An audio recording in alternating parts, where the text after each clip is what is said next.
आज म तपाईहरुको समक्षमा म्याद र हद म्याद बीचको फरकको विषयमा एउटा भिडियो लिएर आएको छु। सुन्नमा उस्ता-उस्ती लाग्छ म्याद र हद म्याद। यो विषयको प्रश्न पटक पटक खरिदार, सुब्बा र इभन अधिकृतमा पनि न्याय सेवा न्याय समूह अन्तर्गत सोधिसकेको विषय हो। त्यसकारण यो विषयमा मैले भिडियो लिएर आएको छु र तपाईलाई यो भिडियो मन परे सब्स्क्राइब गर्नुहोला, च्यानललाई शेयर गर्नुहोला, लाइक गर्नुहोला र कुनै कुरामा चित्त नबुझे कमेन्ट पनि गर्नुहोला र सकारात्मक सुझावको अपेक्षा राख्दै ढिला नगर्दै यो भिडियोलाई म अगाडि बढाउन चाहन्छु।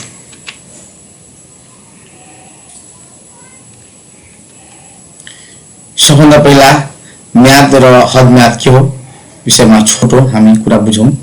यो म्याद र हद म्याद दुईटै कार्यविधि कानुनको प्रमुख विषय हो र यो कुरा सँगसँगै सुन्नमा उस्ता-उस्ती लागे पनि यो दुवैको बीचमा धेरै नै भिन्नता रहेको छ। सो अब ढिला नगरी सो भिन्नतालाई हामी अब छुटाउनको निमित्त अगाडि बढौं। ल, म्याद मुद्दाको पक्षलाई आफ्नो भनाइ राख्नको लागि पठाइने सूचनालाई के भनिन्छ? म्याद भनिन्छ। अर्थात् मुद्दाको पक्षलाई, खास गरेर या वादी होस् या प्रतिवादी होस्, यो मुद्दाको पक्षलाई जान्छ, अरू व्यक्तिलाई म्याद चाहिँ जाँदैन है। मुद्दाको पक्षलाई आफ्नो भनाइ राख्नको लागि पठाइने सूचनालाई के भनिन्छ त?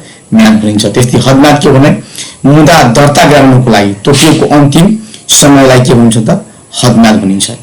अब व्यक्तिको कुनै समस्या भयो भने मुद्दा दर्ता गराउनुपर्छ भने अब कति दिनभित्र गराउने, त्यसको हप्ता दिन छ कि 35 दिन छ कि 2 महिना छ, कति दिन छ, त्यो अन्तिम समय सीमा जुन हो त्यसैलाई के भनिन्छ त?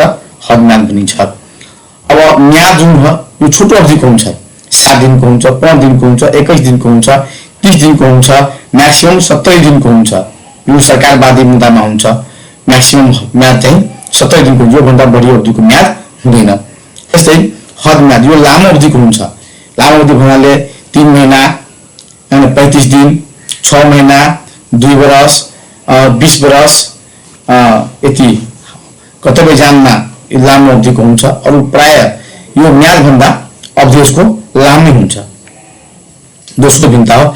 तेस्रो, सामान्य अवस्थामा गुज्रेको म्याद 15 दिन भित्रमा थमाउन सकिन्छ। अब म्याद पक्षको, मुद्दाको पक्षको नाममा म्याद जान्छ। खास गरेर सुरु म्याद चाहिँ प्रतिवादीको नाममा जान्छ, म्याद जान्छ। सो म्यादभित्र उपस्थित हुन नसकेमा पक्षले निश्चित कारण देखाएर सो गुज्रेको म्याद पनि 15 दिन भित्रको छ भने थमाउन सकिन्छ। तर हद म्याद के छ भने सामान्यता गुज्रेपछि के हुन्छ त? थामिँदैन हद म्याद। केही विशेष अवस्था छ जुन अवस्थामा हद म्याद गुज्रिँदैन, तर हद म्याद त्यो विशेष अवस्था बाहेक गुज्रियो भने हद म्याद चाहिँ थाम्ने व्यवस्था हुँदैन। त्यस्तै म्यादमा के हुन्छ भने यो मुद्दाको काम कारबाही अगाडि बढाउने क्रममा जारी हुन्छ। पक्षको फिर्याद दर्ता भइसकेपछि सुरुमा प्रतिवादीलाई आफ्नो भनाइ राख्नको लागि प्रतिवादीको नाममा म्याद जारी हुन्छ र जबसम्म म्याद जारी हुँदैन तबसम्म मुद्दाको काम कारबाही अगाडि बढ्दैन। र त्यस्तै हद म्याद के हो? यो मुद्दा दर्ता गराउने समयमा जाँच गरिन्छ। म्याद के हो भने त मुद्दाको काम कारबाही अगाडि बढाउने क्रममा जारी हुन्छ भने हद म्याद के हुन्छ? मुद्दा दर्ता गर्ने समयमा जाँच गरिन्छ त्यो अवधिभित्र आएको छ कि छैन। अवधि नागेर आयो भने के हुन्छ त? मुद्दा दर्ता हुँदैन। दर्ता भए पनि के हुन्छ त? मुद्दा खारेज हुन्छ। त्यस्तै म्याद पक्षले बुझेको भोलि पल्ट गणना हुन्छ।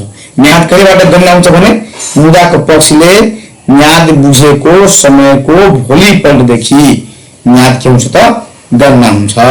र हद म्याद के हुन्छ भने मुद्दा गर्नुपर्ने कार्य कारण उत्पन्न भएको जुन आज घटना भयो र आजैबाट के हुन्छ भने अब कति अवधिभित्र मुद्दा गर्नुपर्ने हो, 6 महिना छ कि साल भर छ कि 3 महिना छ कि हैन, मुद्दा गर्नुपर्ने कार्य कारण उत्पन्न भएको मितिबाट के हुन्छ? हद म्यादको गणना सुरु हुन्छ। देवानी मुद्दामा जारी हुने म्यादलाई इतलानामा भनिन्छ। त्यस्तै फौजदारी मुद्दामा जारी हुने म्यादलाई के भनिन्छ? संवाहन भनिन्छ है। यसको म्यादको नाम पनि के छ? छुटा छुटी छ। देवानी मुद्दा छ भने इतलानमा र फौजदारी मुद्दा छ भने के हुन्छ त संवाहन नाम भएर चिनिन्छ। त्यस्तै हदम्याद के हुन्छ दुवै मुद्दामा के हुन्छ हदम्याद नै बनिन्छ छुट्टा छुट्टै। देवानी र फौजदारी मुद्दामा हदम्यादको कुनै छुट्टै नाम चाहिँ छैन। अर्को प्रतिदाबी लिएको अवस्थामा बाहेक म्याद प्रतिवादीको नाममा जारी हुन्छ। अब यहाँ एउटा टर्म छ हैन प्रतिदाबी छ 7 नम्बरमा के छ त प्रतिदाबी छ। यो प्रतिदाबी जुन छ हैन प्रतिदाबी यो वादी माथि प्रतिवादीले लिएको दाबी माथि प्रतिवादीले लिएको दाबीले के भन्छ प्रतिदाबी भनिन्छ हो।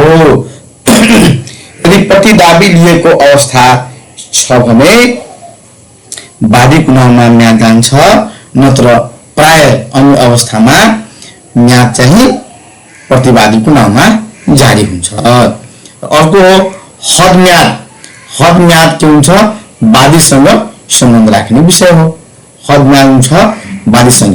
यहाँ आयो नि म्याद वादी प्रतिवादी दुईटैसँग सम्बन्ध राख्छ भने हदम्याद वादीसँग अर्थात् जो पक्षले मुद्दा दर्ता गराउन ल्याएको छ सो पक्षसँग नै सम्बन्ध राख्ने विषय हो। हदम्यादको सम्बन्ध प्रतिवादीसँग हुँदैन। अब यसमा मैले यो म्याद र हदम्यादको बारेमा भिन्नता छुट्याएको छु र मलाई आशा छ तपाईहरूले यो म्याद र हदम्यादको भिन्नताबारे बुझिसक्नुभयो होला। यसमा तपाईहरूको कहीँ कुनै समस्या छ भने मलाई कमेन्ट गर्नुहोला। मैले अझै तपाईहरू कमेन्टलाई सकारात्मक रूपमा लिएर अझै मैले सुधार गर्ने अपेक्षा राख्दै यो भिडियो अन्त गर्न चाहन्छु। धन्यवाद।